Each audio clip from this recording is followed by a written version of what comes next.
ఒకటవ అధ్యాయము 29వ వచనాన్ని మనమందరం కలిసి చదువుకోవడానికి ప్రయత్నం చేద్దాం. యోహాను సువార్త 1వ అధ్యాయము 29. మరునాడు యోహాను యేసు తన యుద్ధకు రాగా చూచి, ఇదిగో లోక పాపముని మోసుకొని పోవు దేవుని గొర్రెపిల్ల. మరొకసారి, మరునాడు యోహాను యేసు తన యుద్ధకు రాగా చూచి, ఇదిగో లోక పాపమును మోసుకొని పోవు దేవుని గొర్రెపిల్ల. వాక్యం కొరకై ధర్మాన్ని ప్రార్థన చేస్తారు.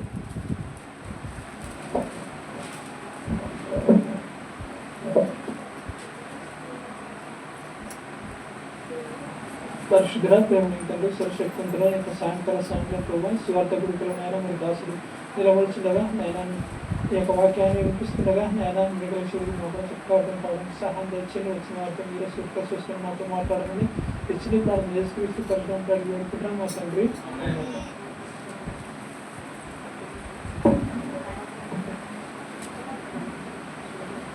మనకి ఇప్పుడు ఏంటి డేస్ కాబట్టి మరి సిలువను గురించి గత వారం కూడా మనం ధ్యానం చేసుకున్నాం.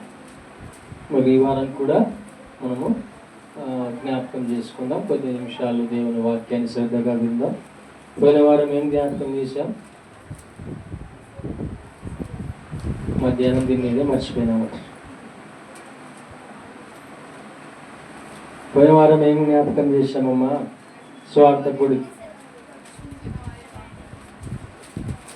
సిలువను గూర్చిన వార్త, నశించుచున్న వారికి వెర్రితనము, రక్షింపబడుచున్న వారికి దేవుని శక్తి అని గత వారంలో మనం చూసాం.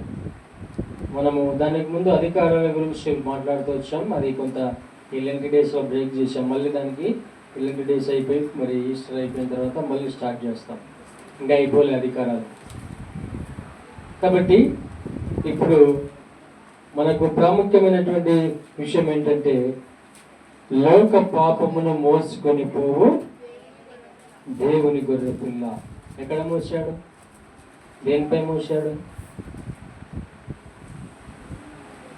సిలువపై మోసాడు. అంతేనా?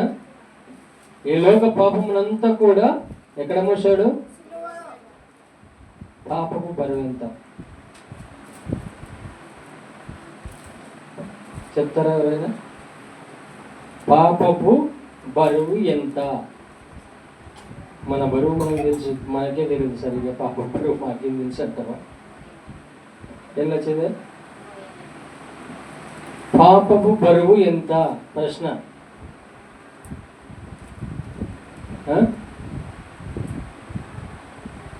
చెప్పలేరా? సింపుల్గా దాంట్లోనే ఉంది. ప్రశ్న అక్కడే ఉంది, ఆన్సరు పాపపు ప్లస్ బరువు. పాపం ఎక్కడుంది? మనుషుల్లో ఉంది. బరువు ఎక్కడుంది? ఏం చదివిన వాక్యం ఇప్పుడు అలా ఇంత లాజిక్ మర్చిపోతే చిన్నగా. పాపపు బరువు ఎక్కడుంది అంటే సిలువ రాణిపై ఉంది. అదే కదా అర్థం. పాపం మనలో ఉంది. మన పాపపు బరువంతా కూడా ఎక్కడుంది? సిలువ రాణిపై ఉంది. ఆ సిలువ రాణిపై ఉన్న యేసు ప్రభులో ఆ పాపం అంతా కూడా మోస్తూ వచ్చాడు. కాబట్టి పాపపు బరువు అంటే ఆ సిలువ మానే.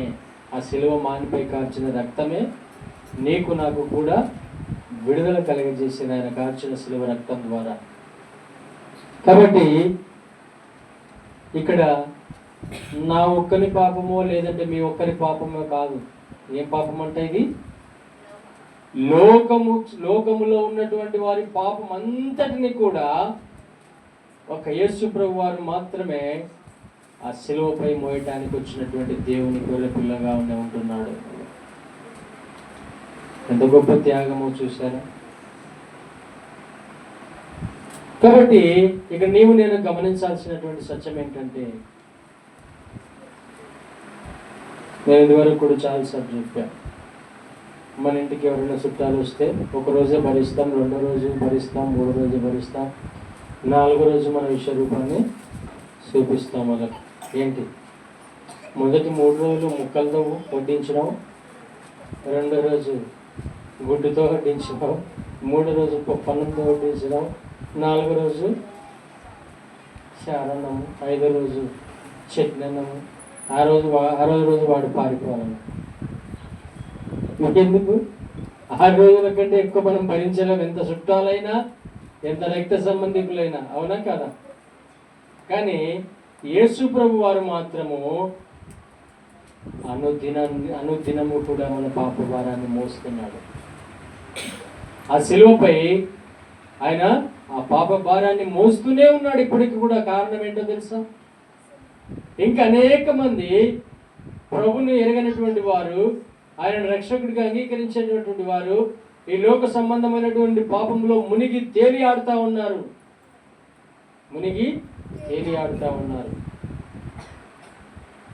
యేసు ప్రభువుని నమ్మటం అంటే ఏదో కొద్ది రోజులు నమ్ముకొని విశ్వసించి మళ్ళీ పాపంలోకి పోవడం కాదు. అందుకోసం ఆయన సిలువ వేయబడలే. ఎందుకోసం వేశాడంటే ఒక్కసారి అర్పించుకున్నాడు, నీ కొరకు త్యాగం చేశాడు. నేను ఆ పాపాన్నంతా కూడా ఆ సిలువం రానిపై ఆయన మోస్తూ వచ్చినాడు. ప్రేమైన వాళ్ళగా, ఒక మాటలో చెప్పాలంటే మన పాప భారమంతా బరువంతటిని కూడా ఆ సిలువలో భరించినటువంటి ఏకైక వ్యక్తిగా ప్రభువైన యేసుక్రీస్తు వారు ఉంటున్నారు. నేనైతే ఆ భారము మొయ్యలేం. ఒకవేళ ఆ పాప భారము నీలో అలాగే ఉంది అంటే ఆ పాపము నేను ఎక్కడికో తీసుకుపోతుంది, నరకానికి. నువ్వు ఆ భారం భరించలేవని, ఆ పాపానికి వచ్చే శిక్షను భరించలేవని, ఆ పాపం నుంచి నీకు విడిపించడానికే ప్రభువైన యేసుక్రీస్తు వారి లోకానికి రావడం జరిగింది. ఇది సత్యం. కాబట్టి నువ్వు ఇక్కడ గమనించాల్సిన విషయం ఏంటంటే, అరే నా పాపాన్ని యేసు ప్రభు సిలువలో ఆయన రక్తం కార్చి మరి నా కొరకే ఆ యొక్క భారాన్ని మోసాడా అని ఆ సత్యాన్ని నువ్వు నమ్మితే, విశ్వసిస్తే, ఈనాడు ఇప్పుడు మనం పాడిన పాటలు, అన్ని పాటలు కూడా చాలా చక్కటి పాటలు, అన్ని 3 పాటలు కూడా. కాబట్టి నిన్ను విడిపించడానికి ఆయన పాటలు పడను అనింది ఆ పాటలో, సిలువలో. ఏం పాటలు? ఆ శిష్యులు అక్కడ ఉన్నటువంటి బంటులు నీళ్ళు అడిగితే కూడా ఇవ్వలే, చెరుకుతో తెచ్చి ఆయనతో ఆటలు ఆడుకున్నారు, ఉమ్మించారు. వాళ్ళంతా కొరడా దెబ్బలు, ఈపంతా కొరడా దెబ్బలు, చేతుల్లో కాళ్ళల్లో ముళ్ళ కిరీటాలు, తలపై ముళ్ళ కిరీటము, చేతుల్లో వాటి మరి మేకులు కొట్టబడినాయి, కాళ్ళల్లో మేకులు దిగపబడినాయి. యేసు ప్రభు వారు నీ కొరకై నా కొరకై కూడా ఆ బాధనంతా కూడా ఆ సిలువలో భరిస్తూ వచ్చినాడు. ప్రియమైన వాళ్ళారా, ఎందుకు భరించాలా? నువ్వు చేసిన పాపానికి, నేను చేసిన పాపానికి, మనం చేసిన పాపానికి ఆయన ఎందుకు భరించాలంటే, ఏ చిన్నవారిలో ఒకడైనా నశించుట తండ్రి చిత్తము కాదు. ఈ చిన్నవారిలో ఒక్కడు కూడా నశించకూడదు. వారందరూ కూడా మారు మనసు పొంది, రక్షణ పొంది, ప్రభువుని తెలుసుకొని ఆ సత్య మార్గంలో నడిచి, ఆ రక్షణ మార్గంలో నడిచి, ఆ పరలోక రాజ్యం వైపుగా ఆకర్షితులు అవ్వాలని ప్రభువైన యేసుక్రీస్తు వారు అవన్నీ కూడా నీ కొరకై నా కొరకై భరించినాడు. ఎంత గొప్ప త్యాగము చూశారా! ఎవరు చేయలేని త్యాగము ప్రపంచంలో ఒక యేసు ప్రభు వారు మాత్రమే నీ కొరకై నా కొరకై ఆ త్యాగాన్ని చేశాడు. మన పాపపు బరువంతటిని ఆ సిలువపై మోస్తూ వచ్చినాడు. ప్రియమైనటువంటి వారులారా, అంత మాత్రమే కాదు, ఒక మాటలో చెప్పాలంటే పాపము నుంచి విడిపించినాడు. మొట్టమొదటిది పాపములను సిలువపై మోసాడు. రెండవది పాపము నుంచి విడిపించాడు. ఎలాగంటే క్షమించినాడు కాబట్టి పాపము నుంచి విడుదల కలిగింది. అదేలాగా? ఆయన క్షమిస్తేనే పాపం నుంచి విడుదల కలుగుతుంది అంటే నిజం. మార్కు 2:10 అదే రాయబడింది. పాపములను క్షమించుటకు మనుష్య కుమారుడు భూమి మీదకి దిగి వచ్చాడు, ఆయనకు అధికారం ఇవ్వబడింది అని అక్కడ రాయబడుతుంది స్పష్టంగా. పాపములు క్షమింపబడుతూ వచ్చినాయి.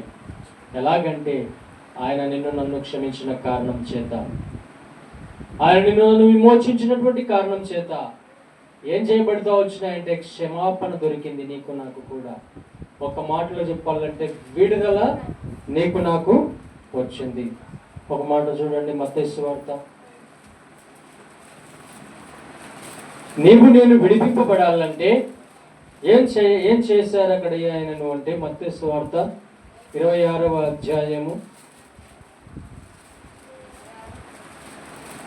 Gospel Matthew chapter 26 verses 15. చదవమ్మా. యేసు చెలికాడ నీవు చేయవచ్చినది చేయమని అతనితో చెప్పగా వాడి దగ్గరకు వచ్చి ఆయన మీద పడి. ఇక్కడికి ఒక మాట గమనించండి. యేసు చెలికాడ నీవు చేయవచ్చినది చేయమని అతనితో చెప్పగా వారి దగ్గరికి వచ్చి ఆయన మీద పడి ఆయనను పట్టుకున్నారంట. ఎందుకు పట్టుకున్నారు? బంధించడానికి. ఎలాగా బంధించడానికి. ఇప్పుడు వాస్తవానికి మనకు విడుదల వచ్చింది.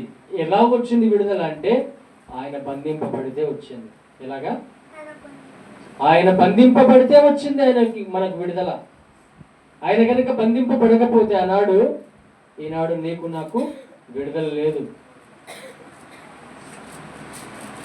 ఎందుకు లేదు విడుదల అంటే, ఆయన గెత్సెమనే తోటలో ప్రార్థన చేసినప్పుడు కన్నీరు పెట్టాడు. ప్రభువా, మరి నన్ను అప్పచెప్పడానికి నన్ను ఇక్కడికి పంపించావు కదా, నీ చిత్తమైతే గిన్నె నా ఇద్దరి నుండి తొలగించు అన్నప్పుడు ఆయన అన్నాడు, ఇదిగో నీవు వారి కొరకే వచ్చావు, వారి కొరకే ప్రాణం పెడుతున్నావు కనుక నువ్వేమి బాధపడాల్సిన అవసరం లేదు. కాబట్టి ఇదిగో నీవు సమస్తాన్ని ఈ మానవాళి పాపము కొరకై ఆ శిలువలో నువ్వు త్యాగం చేస్తే నీ మానవాళి పాపము పోతుంది, ఆ పాపం నుంచి వారికి విడుదల సమీపిస్తుందని అక్కడ గెత్సెమనే తోటలో ఆయన చేసిన ప్రార్థనకు జవాబుగా వచ్చింది.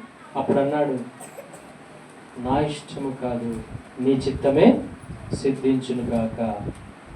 నా ఇష్టం వద్దు, నా ఇష్టమైతే నేనేం చేయగలుగుతానంటే, మనలో మన ఒక మాట మాట్లాడుకుంటే ఏమంటాం తెలుసా? ఏదైనా ప్రమాదం వస్తుందంటే పోతాం అక్కడికి. ఎలా చేదే? ఉదాహరణకు అక్కడ ఎవరో దొంగలు వచ్చారు. ఆ దొంగలు వచ్చినప్పుడు వాళ్ళకి ఎదిరిపోతామా? ఏమైతుంది పోతే?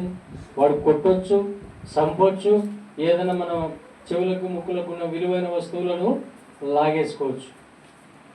అప్పుడు ఏం చేస్తావు? నువ్వు పోకుండా నేను వెనుక వచ్చేవాడికి కూడా చెప్తావు. అంతెందుకు? Simple logic.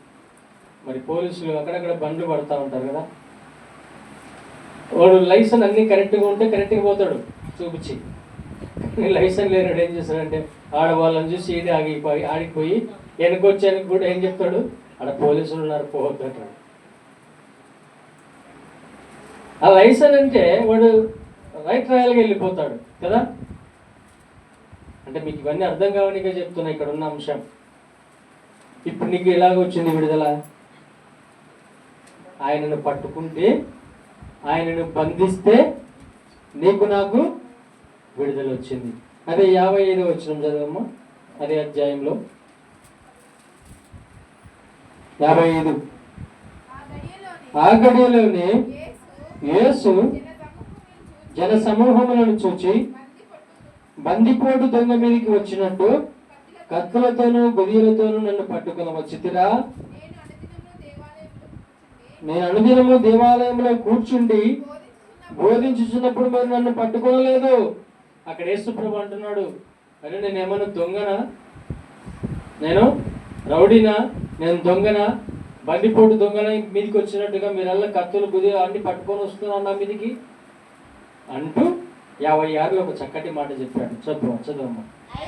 అయితే ప్రవక్తల లేఖనములు నెరవేరినట్లు ఇదంతా జరిగినని చెప్పాను.